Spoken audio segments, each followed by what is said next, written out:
இன்று நாம் காணவிருக்கும் பதிவு விருச்சிக ராசிக்காரர்கள் வணங்க வேண்டிய கடவுள்.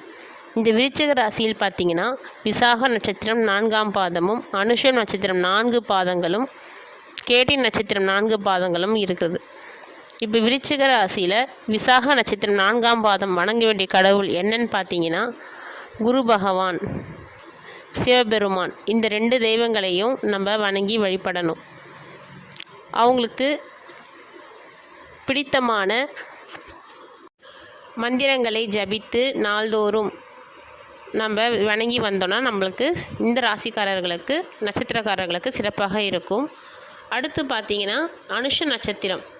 அனுஷ நட்சத்திரக்காரர்கள் வணங்க வேண்டிய கடவுள்னு பார்த்திங்கன்னா திருநின்றியூர், அதாவது நாகப்பட்டினம் அருகில் உள்ள திருநின்றியூர் மகாலட்சுமி ஈஸ்வரர் கோவில் இருக்குது. இந்த கோவிலுக்கு சென்று அனுஷ நட்சத்திரக்காரர்கள் வழிபாடு செய்து வந்தால் மிகவும் உகந்ததாக இருக்கும். அடுத்தது ஆஞ்சநேயர். ஏன்னா சனியின் ஆதிக்கம் அதிகமாக இருக்கிறதுனால, அதிதேவதையாகவும் இருக்கிறதுனால இந்த ஆஞ்சநேயரை நம்ம வணங்கி வரணும். கேட்டை நட்சத்திரக்காரர்கள் பார்த்திங்கன்னா முருகப்பெருமானையும் வராக பெருமாள் இவர்களையும் 2 பேரையும் வணங்கி வர வேண்டும். இவங்களுக்கு இந்த கடவுளை வணங்கி வரதுனால என்ன மாதிரி பலன் பார்த்தீங்கன்னா வாழ்க்கையில் நன்மைகளும் வெற்றிகளும் கிடைக்கும் என்பது ஊர்ஜிதமான உண்மை. விஷ்ணு பெருமானையும் வணங்கி வரலாம்.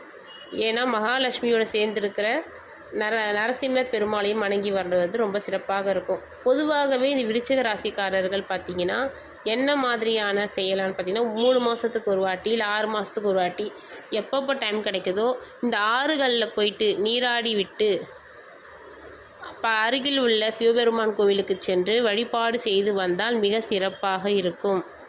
அதே மாதிரி இந்த ராசியில் சந்திர நீச்சம் ஆகிறதுனால அம்பாளை நம்ம அனுதினமும் வணங்கி வருவது மிக சிறப்பாக இருக்கும்.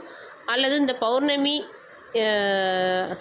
அமாவாசை 3ஆம் நாள் சந்திர தரிசனம் செய்து வருவது மிக சிறப்பாக இருக்கும்.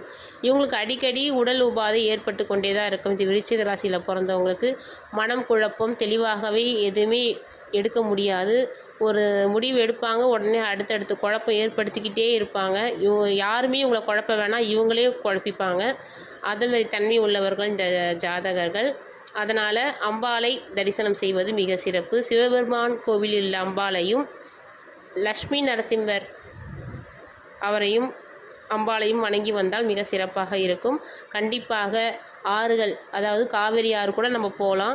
அதேமாரி ஆறுகளில் போயிட்டு புனித நீராடி விட்டு அடிக்கடி போனால் சிறப்பாக இருக்கும். தூரமாக இருக்கிறவங்க 6 மாதம்